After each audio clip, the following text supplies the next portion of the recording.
Okay, morning. We might kick off.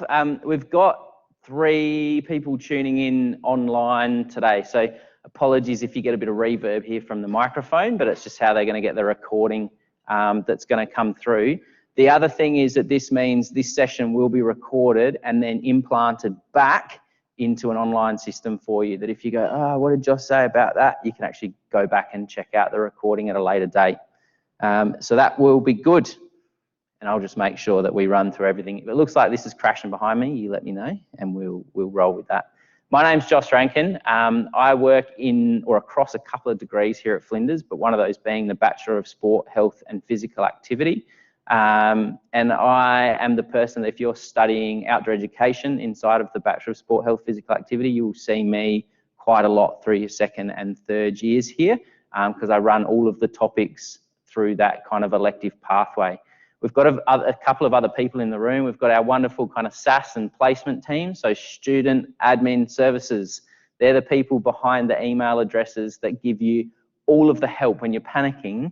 It's actually these people. It's not a robot that's sending you an automated system. We've also got our placement team. So wave, yay! And the other person we've got in the room is down here, Deb Agnew. Deb is the lead for your degree. So you get confused about things or you've got a question, go to your topic coordinators, but Deb is kind of the person that will feed lots of questions and information through as well. So you'll get lots of emails from Deb going through your degree. First thing today though, I'd like to just acknowledge that we are on Kaurna land and that we would like to pay our respects to the traditional custodians. So Kaurna country ranges from down south by Cape Jarvis all the way up north to around the Crystal Brook area, which is actually where my family's from, or part of my family is from up there. And we'd like to pay our respects to the elders past, present and emerging as well. And there's some interesting things around the university that recognise parts of the Kaurna culture. So when you do go down to the hub today and see the feathers and the words on the steps down there, have a little look at it, have a read of what's around. And there's a few things laid through that, like that throughout the university. We'd like to just put a couple of faces up here because these are the people that you'll be seeing mostly across your degree. Some of these photos are a little bit old, so you might go, hang on, were you the person in that photo there?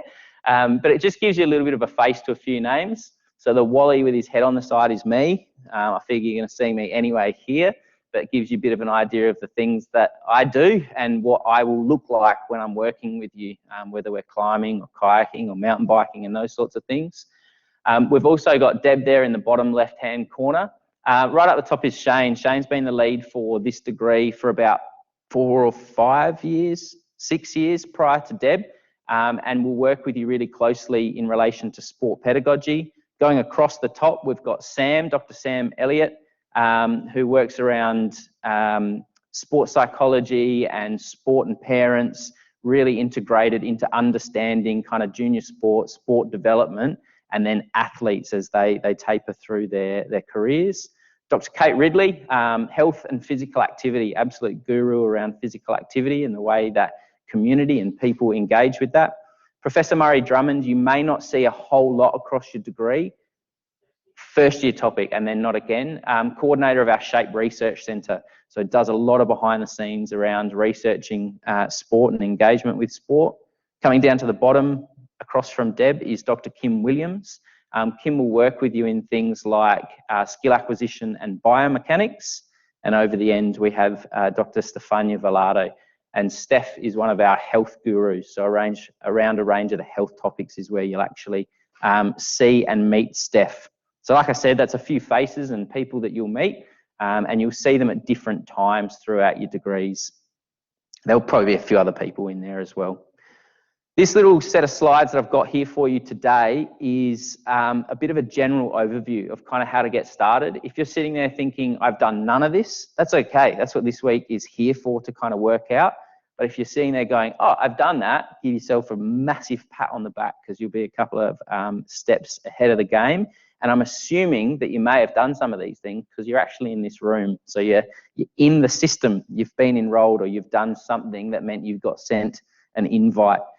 So 3 steps to starting, getting your essentials sorted, getting prepared, and then making the most of this week. But our orientation actually runs across 4 weeks total. So this is the big orientation week. but the 3 weeks following that have all got a bit of a theme with a range of events around that to help you get organised. It's a really exciting time for us as well, because Deb and I think back to this time last year and we were heaps excited. I'm sure actually everybody was heaps excited. We had students in the room, and 3 weeks later coronavirus hit, and the madness of all of this was interesting. And it's not to say we're not going to get something like that again this year, but I think it's really exciting that we are anticipating having a lot of people around campus and, in a sense, being a little bit ready, more so than we were last year for some of those things. Okay, so student ID cards. You'll need to grab a student ID card as your access to a range of things. So your student ID card helps you complete important university tasks. You'll need it if you're sitting exams, you'll need it for borrowing at the library, you'll need it for printing. It's got details on there about who you are as a student. You can request your ID card by selecting Order My ID on Okta. Who's got any idea what Okta is? Yes, we've got some hands up already. Fantastic. Okta's your kind of online portal to everything, and you can customize it to an extent. So as an example, there are a few of you that are nodding going, yes, I'm doing outdoor education. One of the first things I'll ask you to do in your Okta when you come to me is to add FlinSafes as an app into your Okta, because it's how we do all of our risk and assessment forms and things like that. So if you're wondering about how to submit a request to help you with your study plan, or you need to request an override because you're an elite athlete or something like that, jumping on Okta to find the right pathway to do that is my recommendation. So request my ID card. Once you've done that, you can enroll into your topics. Stick your hand up if you have enrolled into your topics so far. Oh, look at this, we've got a magical room. It's like 20 people here, there's 21 hands up, fantastic. So enrolling into your topics means that you're going to get a bit of a timetable, and you know where you've got to be and when you've got to be. Make sure that you, and this is across your degree, try and enroll in your classes as soon as you can, because the amount of times we get to, and it's, you know, we give you some leeway being in first year, but the amount of time we get to kind of second semester and second year, and people are trying to enroll the day before classes start, and they're saying, the classes are full, I can't get into the Wednesday class, it just suits my life better. The reality is there's often 2, 3, 4 in some topics, some of the education topics, there's 17 classes, and once they are full, they are full. There are ways to override them for special and extenuating circumstances, but in most cases, once those classes are full and there are spaces in others, you need to look for those spaces in others, okay? You can always jump back onto your Okta, look for Ask Flinders, and if you genuinely have a reason to override into classes, you can put an Ask Flinders request in through your Okta and explain why it is that you're in a particular situation. This is where my ear for the SAS team's like, am I saying it right? Textbooks. Some of your topics will require textbooks and a range of other resources. A lot of topics in my experience, and I say topics, that's like a subject. A lot of your topics, in my experiences, are going to allocating readings that you'll be able to access online, but occasionally you'll have a textbook that you can access, and there's your link through to checking out your textbooks there. Once you are enrolled into a topic, and as of today, so it's always the week before topics start, you'll have access to what we call flow pages. So Flinders Learn Online, flow. You can jump into those, find the readings link, and it will give you the information about what the readings are for that topic. If there is a textbook required, it will indicate that that textbook is required. Sometimes we'll say suggested textbooks, and it might be that we use it once and you can borrow it from the library. Or in my case, sometimes I pick textbooks that are available completely online through our library system. Car parking, if you're here, well done, you've found the car parking options. There are a few ways that you can organise yourself into car parking. Do we still have this year hourly car parking options? Fantastic, we've still got the hourly car parking options. You can get an app called Cello Park, and when you turn up, you can say, I'm here, and it will start recording how long you're here, and when you say I've gone, it will work out how much you'll actually have to pay for your car park. You can, however, buy a pass, and they are not cheap by my experience, but they do cover you for the entire year. So have a look at what your car parking options are by following through on that link. It does not guarantee you a park, and I can't hopefully make that any clearer. the most chaotic time to come here is at about 9 or 10 a.m. and there are cars going everywhere. I have a couple of recommendations. One of them is try and get here by 8:30 or get here later in the day, because particularly down the bottom, I'm pointing the complete wrong way, down the bottom car parks fill up really quickly. But if you're willing to walk a little bit of a way, come up the top here. So you might have seen, if you've come all the way around the top by Education, the massive car park with the solar panels all over it. Most of the time, there's some car parks available in there. But do just be aware that car parking at those peak times can be a little bit interesting. You've got the train line, you've got buses, you can ride to campus and do a whole range of other things as well. And if you're like me, you would have investigated the bus timetable to absolutely no end. I live in Tea Tree Gully. There is a bus that comes directly from the Golden Grove interchange to Flinders front door, and I can just jump on the bus and listen to my music and tune out. I mean, mark all your assignments. Mark all your assignments as I'm on the bus. There is as well a loop bus. So particularly for people in this degree, you will have topics that are run up here on what we call Bedford Park or main campus. You'll also have topics which run on what we call our STIRT campus. Calling them different campuses makes it sound like they're miles away, and some people would argue that they are miles away. But if I left here for a lesson at STIRT campus, I can be there in between 10 and 12 minutes. So you follow the walking path all the way down the bottom to about STIRT Road. And that's where our STIRT campus is. The loop bus does a loop of the university grounds. So it can pick you up the top and take you down to the bottom. But just follow through to that link if that's something that interests you, to have a look at what the schedule is. And it's just a continuous schedule throughout the day that the bus goes round and round the university. It's free. If you are interested in having a look at scholarships, and these aren't always for one reason, there's a range of reasons that scholarships become available. Have a look on our scholarships page, and there's a range of reasons that you might apply for one, might get one, and there's a range of things that you might get out of those scholarships. I am not a scholarships expert, so I cannot tell you all of them, but it might be a question that you can ask Deb, or have a look in that link and check out what they are. They do change and update throughout the year. You have free Wi-Fi as a student of Flinders while you are here. You also, through the EduRoam network, have access to universities' Wi-Fi's. So if for some reason you are hanging out on UniSA's campus or Adelaide Uni's campus or our campus in the city, you can log in through the EduRoam network and log in as a Flinders University student. You use your FAN as your username and your uni password to get in. What's your FAN? You don't have to carry a big thing along with you that's going bzzz. Your FAN is made up of the first 4 letters of your surname, generally, and a 4-number code. Your FAN will appear on your student ID card, and you'll get given your FAN via an email, Flinders access number. So you'll need that to log into nearly everything, okay? Righto, step 2, get prepared. So there's a range of things that you can start doing as of today to give you a range of information for studying at university more generally.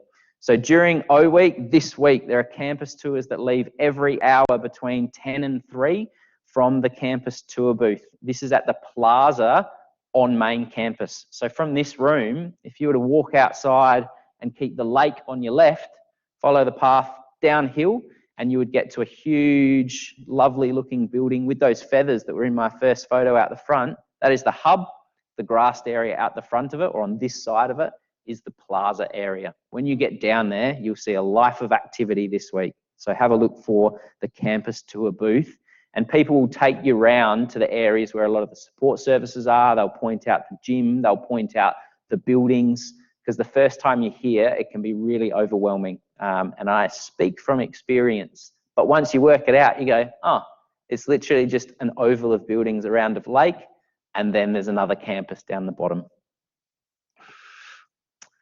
Okay, so at the Welcome Hub, you'll meet staff, you'll meet student helpers, there'll be a whole range of people there, and they're there to give you lots of information. If you're wanting to go down to STIRT as well, there is also the option to take campus tours down at STIRT.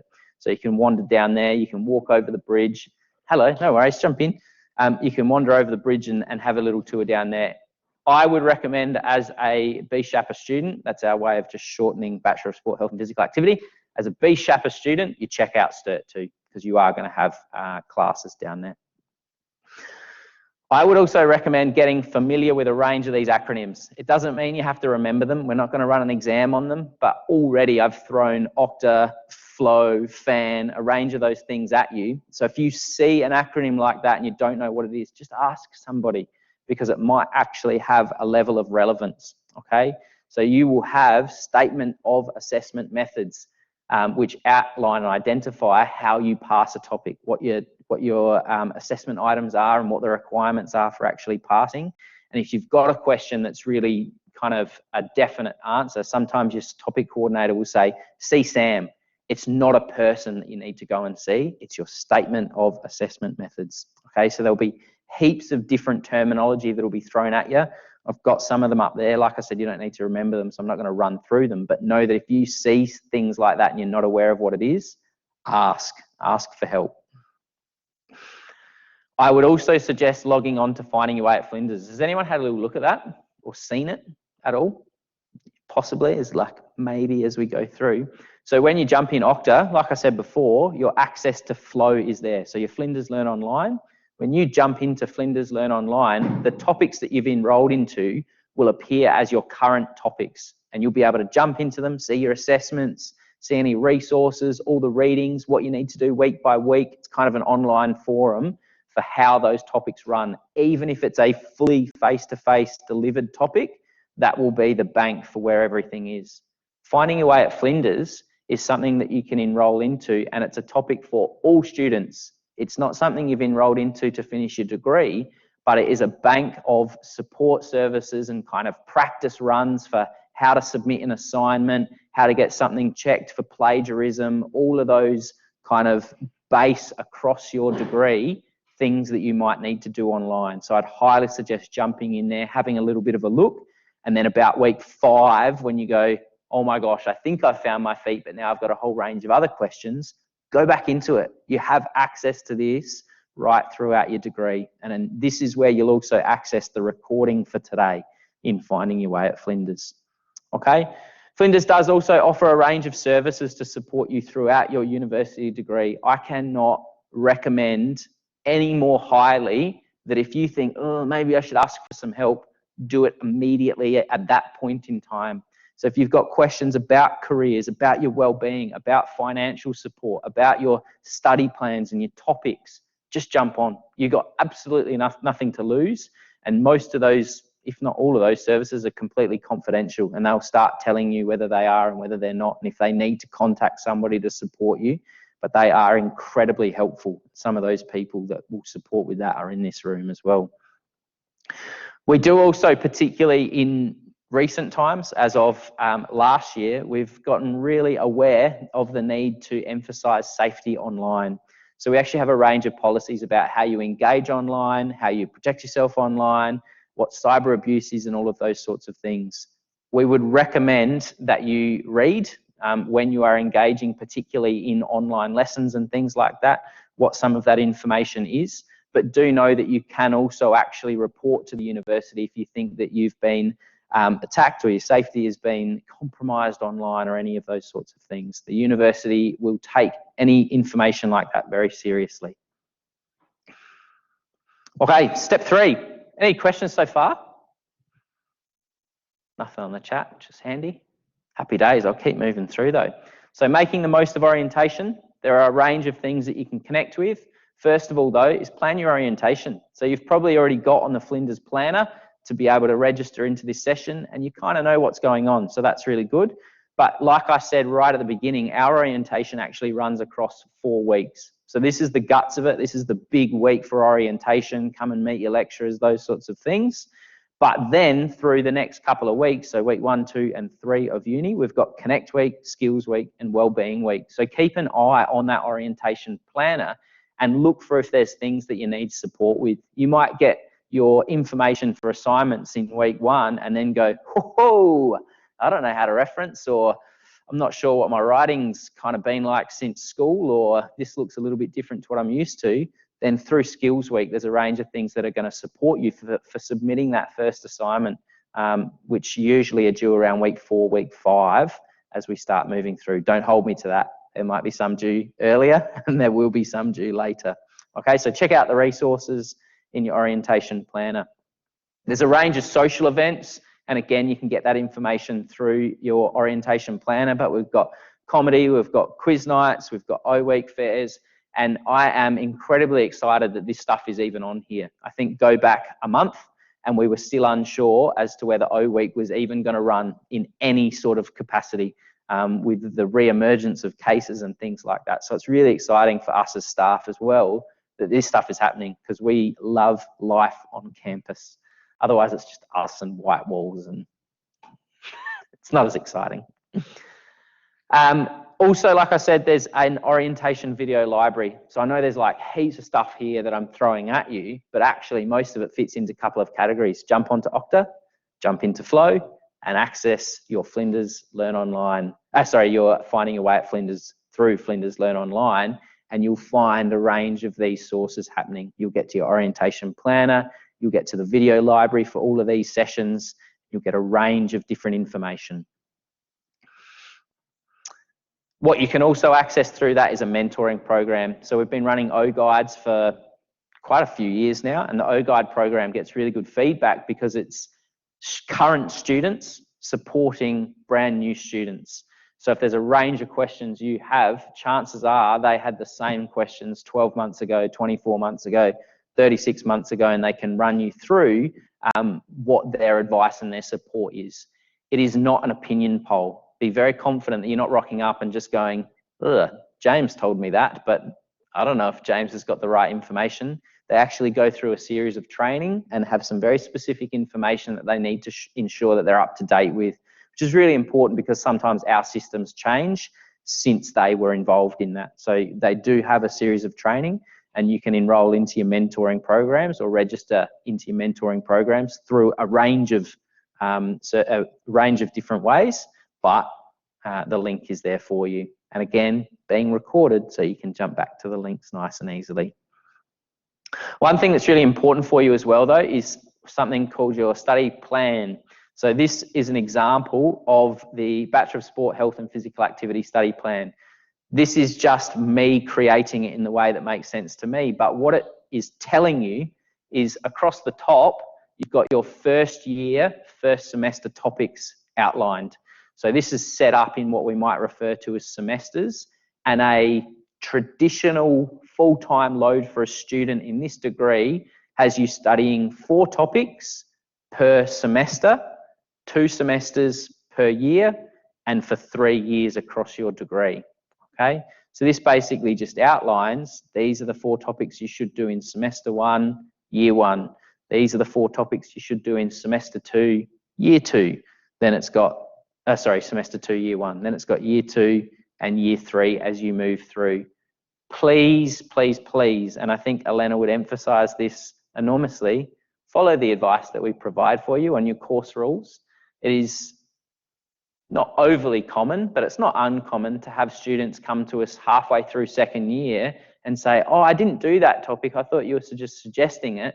And it's an enormous puzzle putting back together your degree. And sometimes it means an extension of 6 months or a year just because you didn't follow the advice of what topics you should study when. There will be core topics. They are topics that you have to do to finish your degree. And then in BSHAPA, you have 5 elective spaces. But that is not just choose anything across the uni. There are suggested topics that you need to take, okay? And we can work with you a bit more closely around that in Deb's first year topic, but just be aware that if we say it's core, you should be doing it. We have to do it to be able to finish your degree. You can use your elective pathways really cleverly. So in BSHAPA, like we said there, you've got those 5 spaces. We'd encourage you to think about what you might want to be able to do by the end. There are some of those elective spaces or some different ways that you can put those elective spaces together, which will actually give you a different type of recognition. So technically, you could pick and choose how you like through that elective pathway. You could pick something that's nutrition-based, you could pick something that's sports-based, you could pick something that's outdoor ed-based, as long as you've met any prerequisites. But at the end, you may be limited on what it is that you are employable for. So we say, think about the fact that, for instance, and this is my personal bias and example, if you are interested in outdoor education, pick all of the outdoor education pathway topics. And if you're able to piece all of them together, plus the core outdoor education topic, you'll actually have recognition as an outdoor educator through the National Tertiary Outdoor Education Network. And there'll be a common understanding about, by completing all of those topics, what you are actually capable of doing and what you know. There may also be accreditation linked with that. So for instance, in one of my topics, we aim to accredit you as an assistant rock climbing guide with the intention of pushing you further along. But without doing it, you're not going to actually get that accreditation, okay? So have a look at how that steers you towards employment, but also how that links in with a range of your placement options. In third year, you'll engage in a placement with an industry partner.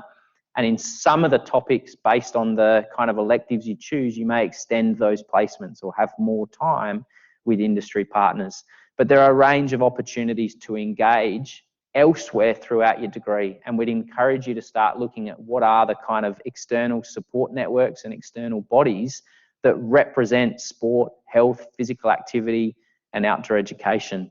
What I've tried to do is take a few of the photos of our overseas trips out of that, but in pending, I guess, travel restrictions and things like that, by your third year, there may, I'm not promising, there may be the opportunities to travel to Fiji, Vanuatu, India, England, like we have in the past.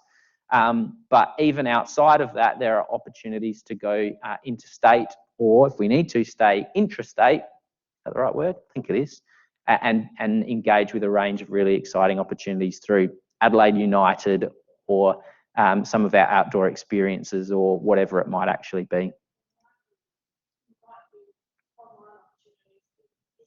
Online international opportunities. Excellent.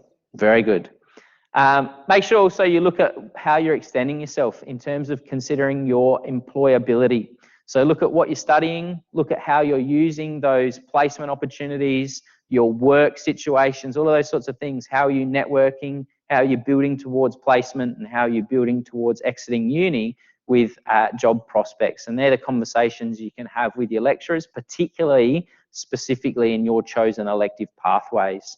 Think about the fact that you do have choice, or how you can consider yourself a bit of a specialist in an area by the way that you piece those electives together, and be really thoughtful about how you might follow a focus. And they're conversations that can re-arise. So at the end of first year, we always offer a session to say, right, let's start thinking about your elective pathways. Come to that session. I honestly usually only have about 5 to 10 people come to it, but those 5 to 10 people at the end of third year go, I am so glad that I came to that session and listened to the advice that you gave me. As an example, we've had our first graduates out of the outdoor pathway that have come through the BSHAPA, and out of those first graduates, we've got 2 people employed in America, believe it or not, in coronavirus. We've got somebody running tours through KI Outdoor Action. We've got about 4 people working for a private provider in Adelaide, and a range of people working for independent schools in their outdoor programs as well. And they're the people that usually came along to those sessions. I mentioned extended orientation, so I won't harp on about that. But realistically, that's the end of my slides for our general information. You might have a wealth of questions, and you are more than welcome. We've still got enrolment advisors and placement extraordinaires in the room, and we've still got Deb in the room. I'm going to hang around for a couple of minutes, and feel free to come and have a chat. But I've got about 5 sessions in a row today that I'm running. So at some point in the next 5 minutes, I'm going to sprint down to the bottom. And if you want to find the hub, you can follow me. You're more than welcome. But other than that, that brings our session, kind of the formalities, to a close. Come and say hi though, introduce yourself, and hopefully there's a few of you we're going to see at the welcome lunch a little bit later on. Cheers, team. Okay, those of you at home as well, I'm going to click the mic off in a sec. So if you've got questions, feel free to type them through and go from there.